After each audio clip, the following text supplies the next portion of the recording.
경찰과 목회자의 비슷한 점이 있다 저는 생각을 해보게 되는데요. 그게 무엇이냐면 단순히 이 직업이라는 것을 뛰어넘어서 소명이라는 것이 필요한 직업이 경찰이고 또 목회자가 아닌가 그런 생각을 해보게 됩니다. 사람들은 그 이상을 원한다 이런 생각을 하게 되고요. 또한 이 사회의 행복과 안전을 위해서 존재한다는 의미에서도 우리 경찰과 또 목회자는 또 같은 또 경찰과 또 교회 공동체는 같은 사명을 가지고 있지 않나 그런 생각하면서 동질감을 많이 느끼면서 오게 되었습니다.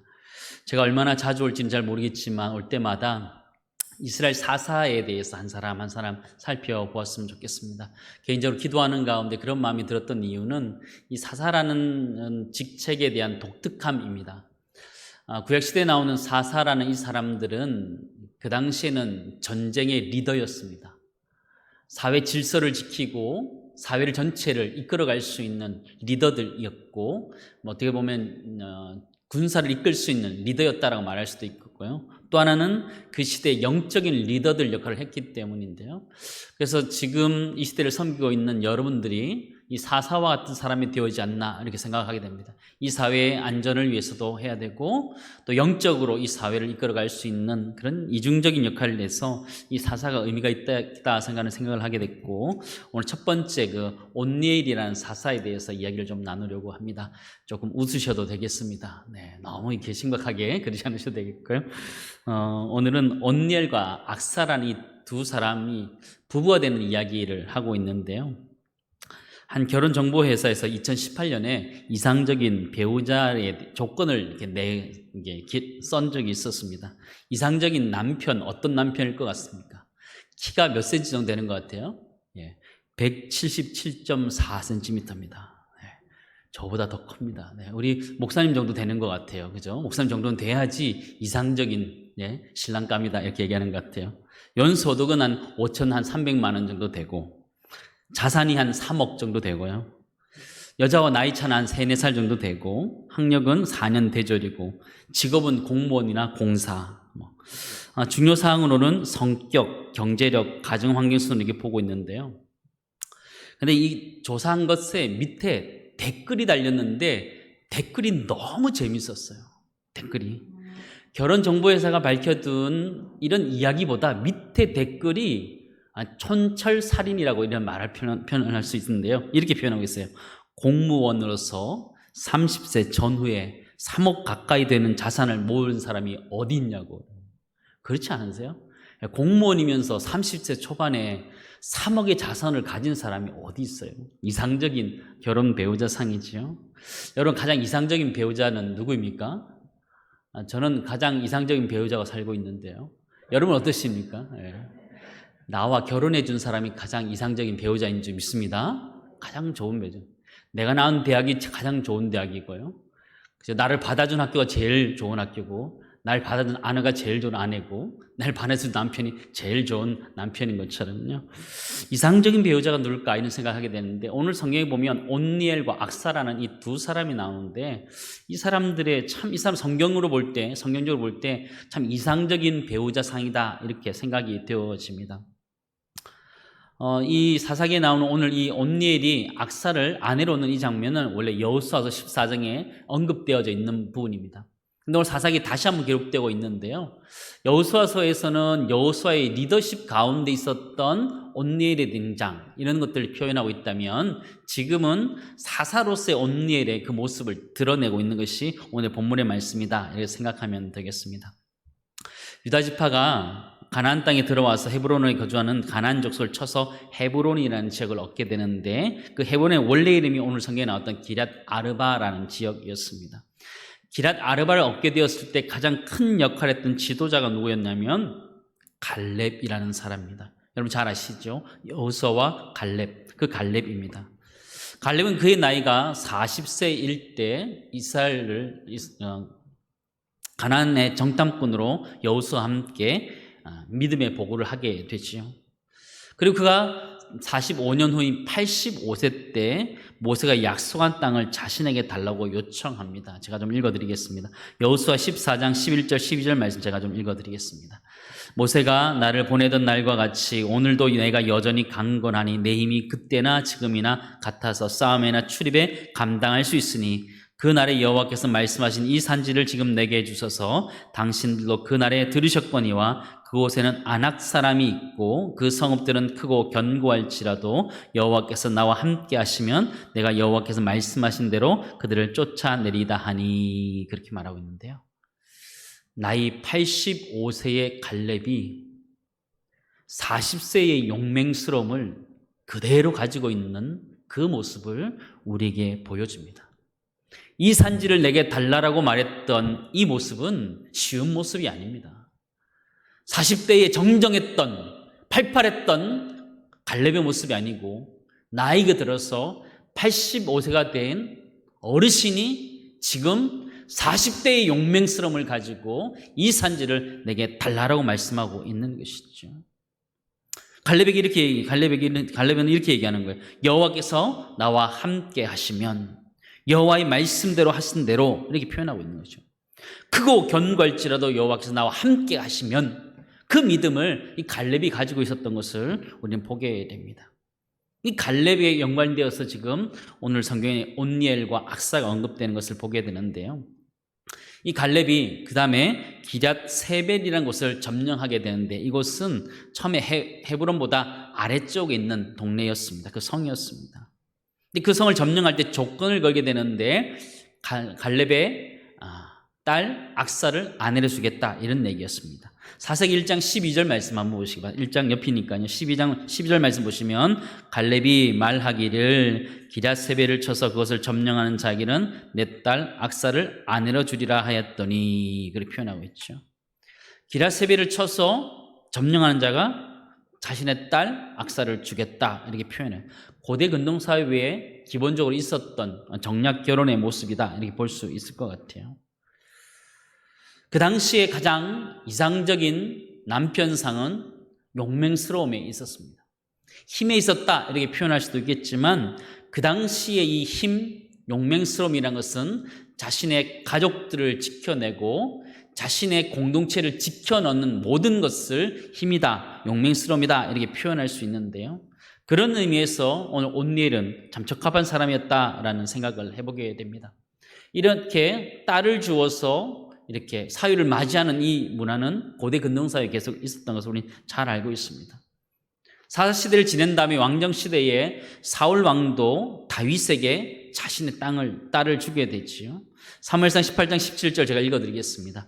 사울이 다윗에게 이르되 내 맏딸 메랍을 내게 아내로 주리니 오직 너는 나를 위하여 용기를 내어 여호와의 싸움을 싸우라 하니 이는 그가 생각하기를 내 손을 그에게 대지 않고 블레셋 사람의 손을 그에게 대게 하리라 함이라, 이렇게 표현하고 있죠.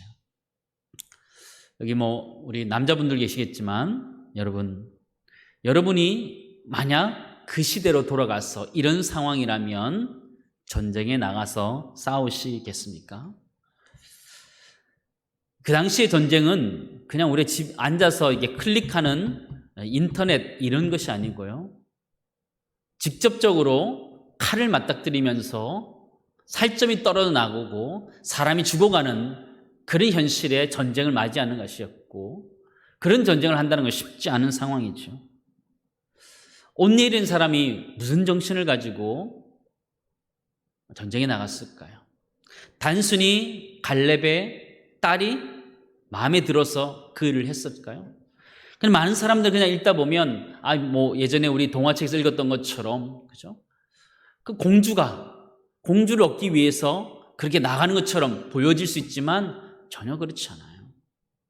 온니엘이라는 사람이 이 전쟁을 나가는데 악사 때문에 나갔다라고 보기는 너무 어려워요. 그 여인을 위해서 전쟁을 나갔다? 그렇지 않아요. 사울 왕이 자신의 딸을 다윗에게 줄 때도 마찬가지였어요. 다윗도 그의 아내를 얻었지만 그 아내를 얻기 위해서 나간 전쟁이 아니었거든요.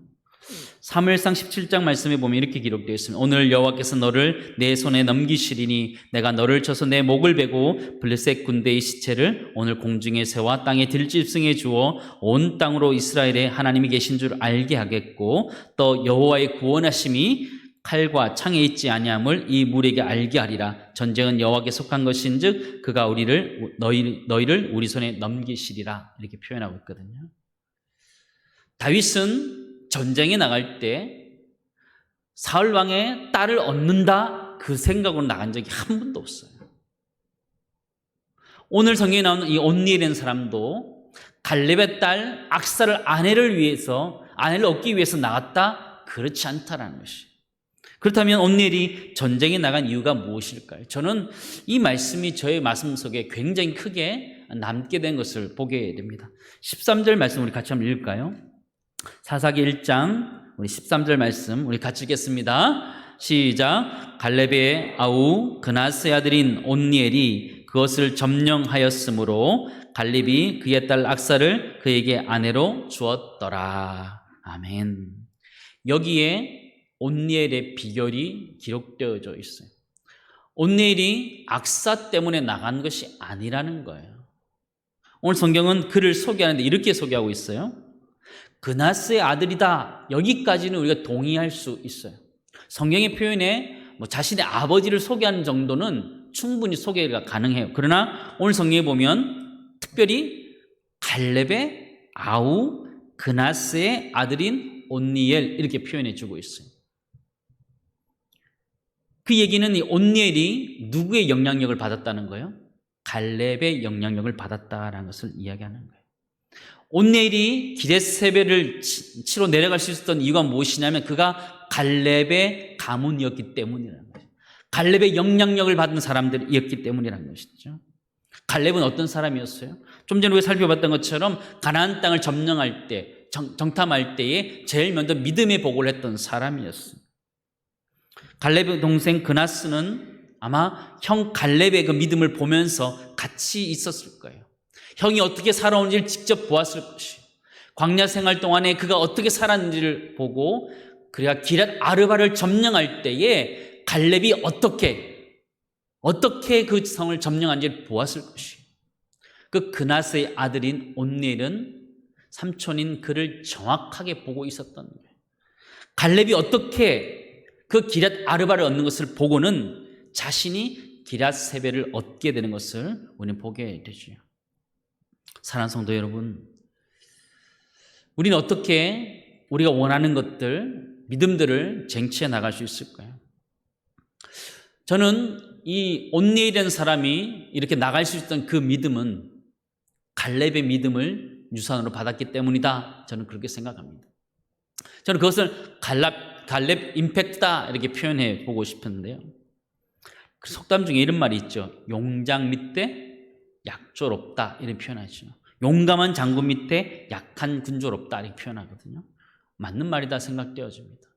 이 온니엘이라는 사람이 갑작스럽게 등장한 것처럼 우리에게 보여집니다. 느닷없이 나타나서 이 용장처럼 등장한 것 같지만 그는 철저히 갈렙의 영향력을 받은 것이요. 갈렙의 아우 그나스의 아들 온니엘.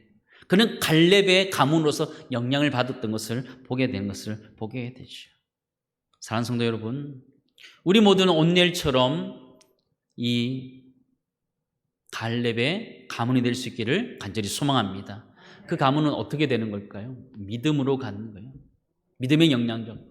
우리 선조들이 지켰던 이 신앙들을 함께 지켜갈 때에 우리가 그 신앙들을 지켜갈 수 있는 것이죠.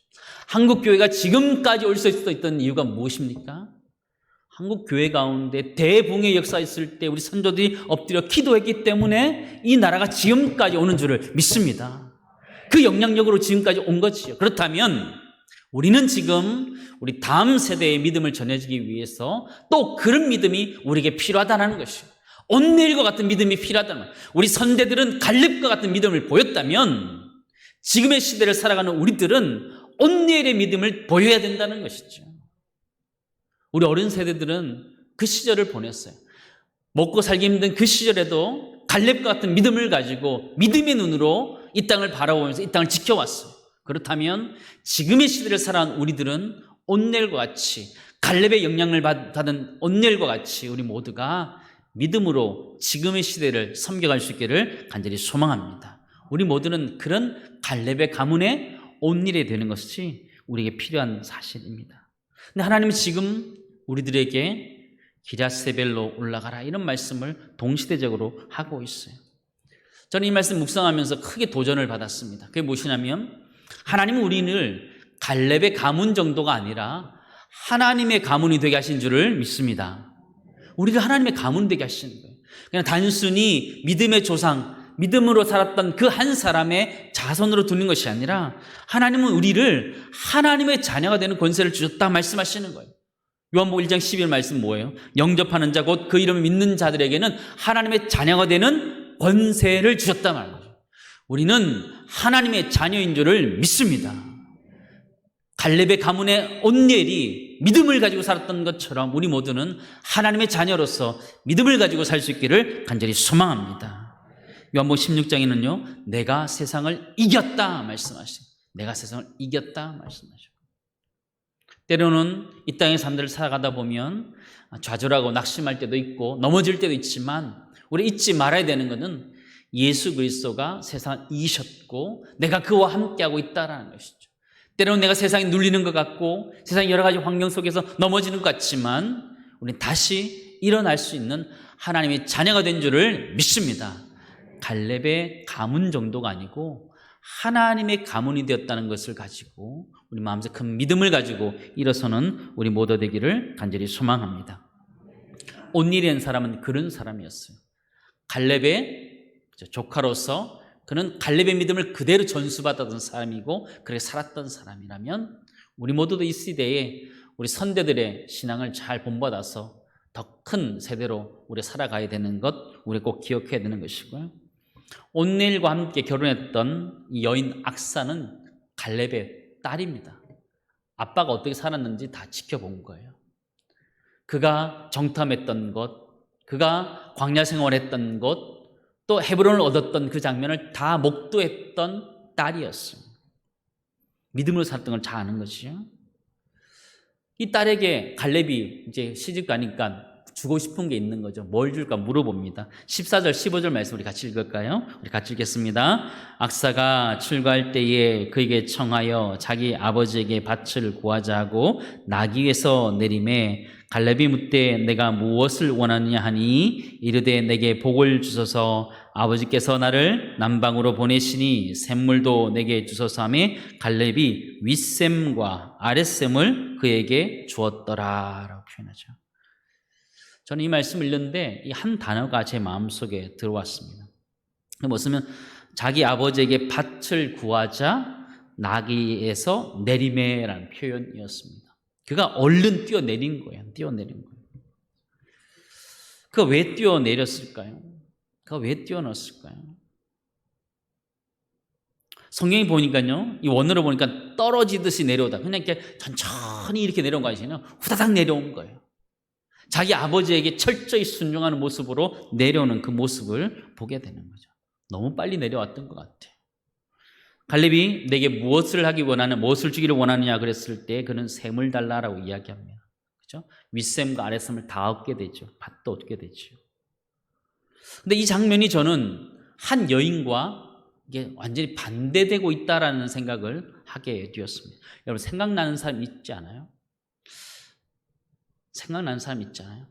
지금 온넬 아내 악사 이 여인은 지금 나귀 위에서 내려와서 아버지에게서 그것을 얻게 되는데요. 창세기 31장에 보면 낙타를 타고 내려오지 않는 사람이 하나 있었습니다. 누구일까요? 라헬이었습니다. 라헬이 자신의 아버지 라반에게서 우상 드라빔을 훔치게 됩니다. 그리고 낙타 안장 아래에 넣고 그 위에 앉아 있지요. 그리고 그 드라빔을 지킵니다. 그 지킨 게 우상이지요. 창세기 31장 34절에 이렇게 기록하고 있는데요. 라헬이 그 드라빔을 가져 낙타 안장 아래에 넣고 그 위에 앉은지라 라반이 그 장막에서 찾다가 찾아내지 못하매. 딱 반대되는 모습이에요. 악사는 나귀에서 내려와가지고 자기 아버지에게 순종하면서 그것을 얻는 내용으로 나와 있고요. 라헬은 낙타 위에서 그것을 가라앉고 그것을 주지 않고 그것에 그대로 있는 그 모습을 우리에게 보여주고 있다라는 거예요. 우리 인생도 똑같다라는 생각을 해보게 됩니다. 우리는 이 악사와 같은 사람이 될 것이냐, 라헬과 같은 사람이 될 것이냐 결정해야 돼요. 하나님 말씀에 철저히 순종해서 내려와서 하나님 주시 원하는 복을 받을 것인지, 아니면 내가 갖고 싶은 것을 움켜쥐고 깔아앉고 거기서 내가 내 것을 지키겠다고 말할 것인지, 둘 중에 하나를 선택해야 된다는 거예요. 우리 인생은 모두 다 낙타를 타고 나귀를 타고 가는 이 여인들과 똑같습니다. 그러나 정말 하나님이 주시기 원하는 행복이라는 것은 하나님 앞에 내려왔을 때에 얻을 수 있는 것인 줄을 믿습니다. 내가 움켜진다고 해서 얻을 수 있는 것이 아니라는 것을 성경은 정확하게 이야기해 주고 있습니다. 사랑하는 성도 여러분, 어떤 사람으로 살기 원하십니까? 세상 사람들은 자기가 움켜쥐어야지 산다, 라헬과 같이 낙타의 안장 아래에 숨겨두어서 자기가 몰래 숨겨야지만 살 수 있다라고 이야기할 것입니다. 그러나 진정으로 우리가 원하는 것을 얻을 수 있는 방법은 악사와 같이 내려와야 됩니다.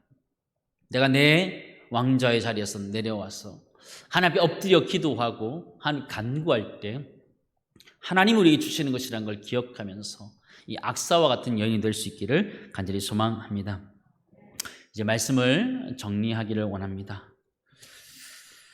오늘 온니엘이라는 사람, 악사라는 사람, 이 두 사람을 꼭 기억하셨으면 좋겠습니다. 어려운 것 아니잖아요, 그죠? 온니엘과 악사 딱 기억하셨으면 좋겠어요. 온니엘은 어떤 사람이었다고요? 갈렙의 아우 그나스의 아들 온니엘이다. 이 온니엘이 믿음을 가질 수 있었던 것은 갈렙의 영향력이었다는 거죠.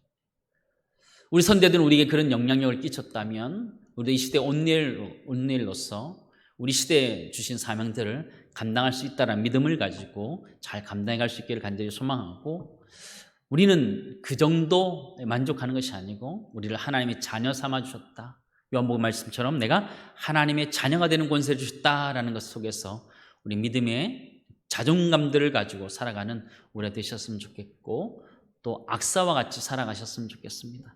라헬과 같이 자기 것, 내가 가져야 되는 것을 움켜쥐면서 살아가는 인생이 아니라 하나님 나에게 주시는 것들을 하나님 앞에 무릎 꿇고 기도하면서 얻는 그런 존재가 될 수 있는 우리 귀한 신우의 성도들 여러분 될 수 있기를 간절히 소망합니다.